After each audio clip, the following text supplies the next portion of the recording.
Shalom Israel. All praises, honor, and glory goes to Yahweh Ba'ashem Yahweh Shai for allowing me to do another lesson. Yahweh is who the world ignorantly calls God. Yahweh Shai is his son, who the world ignorantly calls Jesus Christ, and there's no God beside them. The water to Yahweh Ba'ashem Yahweh Shai for allowing me to do another lesson. A double honors to the elder apostles and the elder bishops of Great Millstone, the elder bishops out of Connecticut, for being faithful witnesses to the Holy Spirit, and salutations to the elect whom the Lord have given ears to hear. All right. And as written of in the book of Habakkuk, I will stand up on my watch and will watch to see what the Lord was saying to me. And what I always forget how it goes, but it's one of my favorite precepts because it proves that what the Lord does is a reproof to the right. So this is Habakkuk 2:1. I will stand upon my watch and set me upon a watchtower. All right. And that's us, going into these various news articles and measuring it with the scriptures. As it is also written of in the book of Ezra, measure thou the time diligently in itself. It says, and will watch to see what he was saying to me and what I shall answer when I am reproved. So what this precept denotes is that Yahweh Ba'ashem Yahweh Shai's actions that he's bringing forth in the earth, it's a sense of reproof or rebuke or correction, right?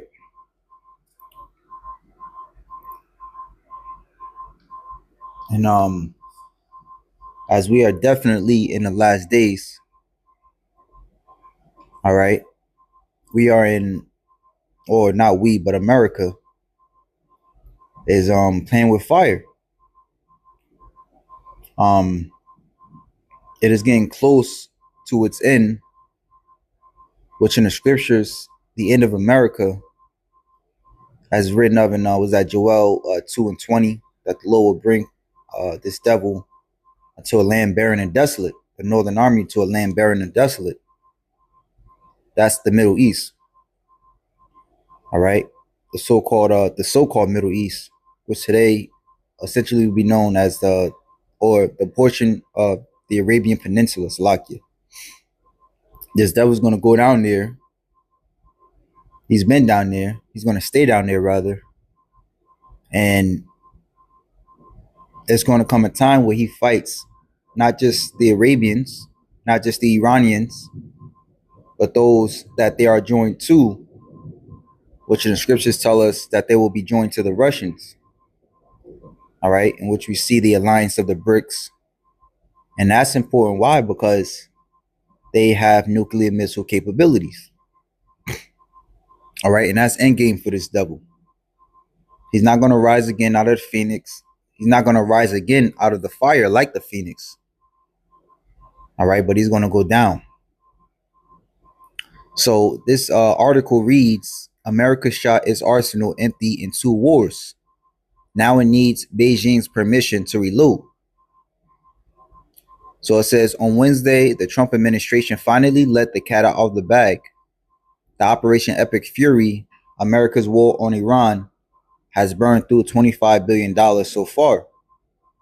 But that is just the tip of the iceberg. The White House has already requested a supplemental budget of $200 billion for its war on Iran. All right. And I believe that's going to get granted, which is in turn going to make life a lot harder for us civilians over here in the States and really in the world. All right. As we see these wars popping off, it's no coincidence that the world suffers, because in wars, the people that suffer the most are the citizens, right? They have to take money out of the mouths, all right, of those whom they are supposed to protect and put it towards a war.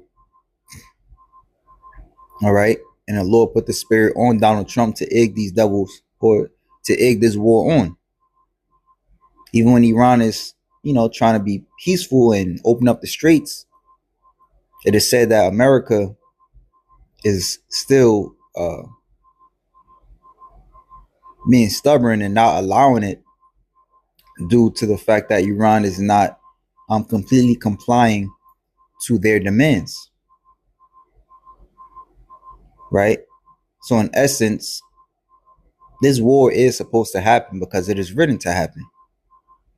Again, World War III, which will take place in the Valley of Jehoshaphat, as the scriptures call it, the Valley of the Lord's decision, is being set up. The Lord is setting up that rink right now. All right. And he's calling all players to the stage so they can have a Royal Rumble, meet Yahushai, and be destroyed. But it says, but that is just the tip of the iceberg. Okay, we read that part. The inventory math is brutal. The Center for Strategic and International Studies finds that in Iran alone, the U.S. burned through 45% of its precision strike missile stockpiles, half of its THAAD interceptors, nearly half of its Patriot Pack 3 inventory, roughly 30% of its Tomahawks, and more than just 20% of its long-range JASSMs. It says that is just one war.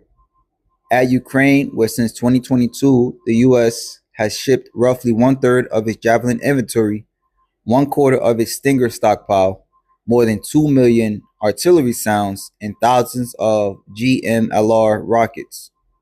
The combined drain is what the Pentagon's own international assessments now describe as near-term risk of running out of ammunition. The fact that the weapons cupboard is bare and one thing is rarely reported. The fact that the weapons cupboard is bare is one thing. What is rarely reported is the fact that it will not be restocked without Beijing's approval. 4 weapons, 4 periodic table problems. Leave Ukraine aside, forget the javelins, the Stingers, the GMLR rockets, and the $2 million artillery rounds that were used in Ukraine. Setting Ukraine aside, consider 4 weapons that the U.S. just burned through in Iran, and the critical material required for each, which flows almost exclusively through China. Okay? So, this is beautiful. And it's crazy how you can be this pompous and while at the same time being so reliant on someone else. You know? But hey, that's America for you. That's Esau for you. All right? Hey, Esau is going to be destroyed. America, which is this devil's stomping grounds, essentially, is going to be destroyed. All right? It's no coincidence that this place prides itself as the eagle. All right? But it's false pride. It's hubrisness. But it says Tomahawk cruise missiles. The United States burned through over 1,000 Tomahawks in Iran. 10 years worth of production. Right? 10 years worth of production in a matter of weeks. Call Lord Yahweh Bashem Yahushua, man. Each one's fine actuators run on samarium cobalt magnets. China mines and refines 99% of the world's samarium and placed it under export licensing on April 4th, 2025. To rebuild the inventory, Raytheon must turn to Beijing for samarium. Patriot Pack 3 interceptors. The Seeker uses samarium cobalt to slew its guidance head. The radar's traveling wave tubes use SMCO to focus the microwave beam. Yttrium iron garnet phase shifters tune the array Replenishing the 1,200 plus interceptors expended in Iran requires 1.2 to 2.4 tons of high temperature Simcoe.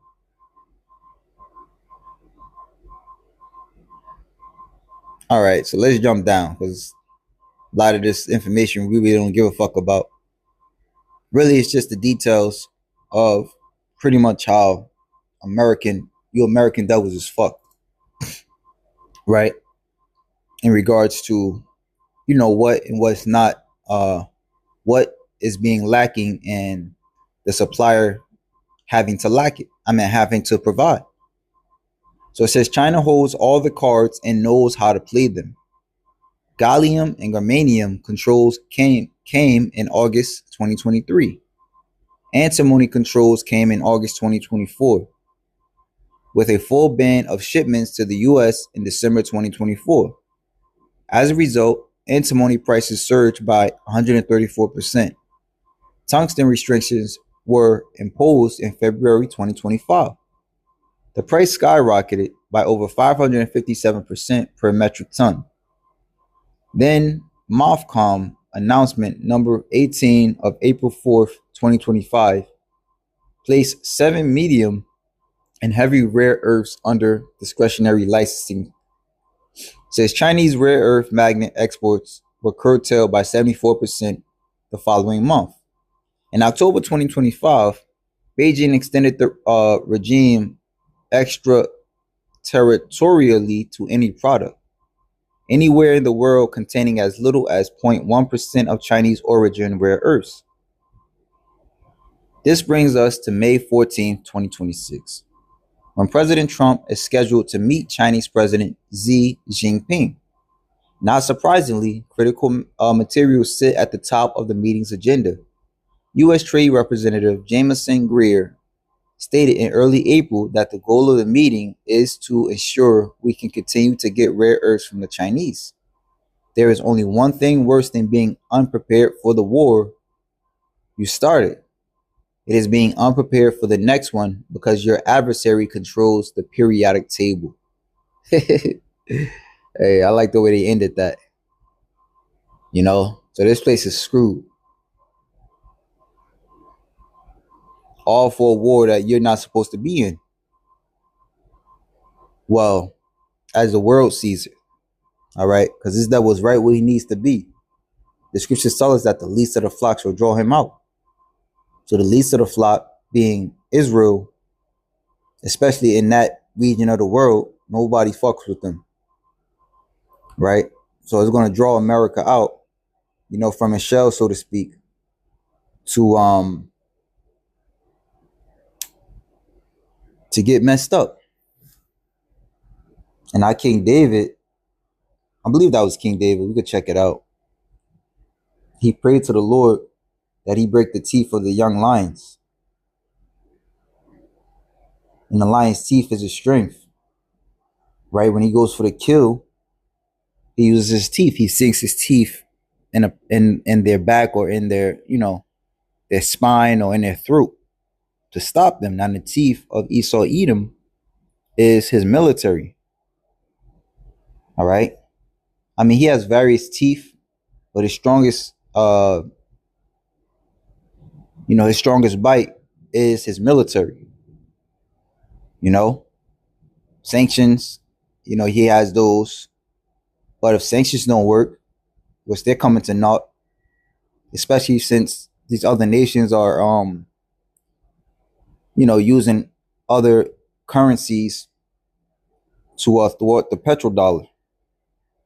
So if his sanctions don't work, then he just comes with the sword. All right. But there comes a time where somebody has a stronger sword than yours. Especially when that somebody is backed by another person or is coupled with another person that has a strong sword. Yeah, you might be strong, right? Because America does have a strong military. But you're talking about going against 4 or 5 or 2, thinking about China and Russia, strong militaries. All right. And they're supplying, Iran and these various proxies to hurt you, which in turn, when they have to fight you, it'll be a breeze. You know, hey, Yahweh Bashim Yahweh Shai is dropping the defenses of this place, slowly but surely. All right? As it's written up in Psalms 137, O Babylon, who ought to be destroyed.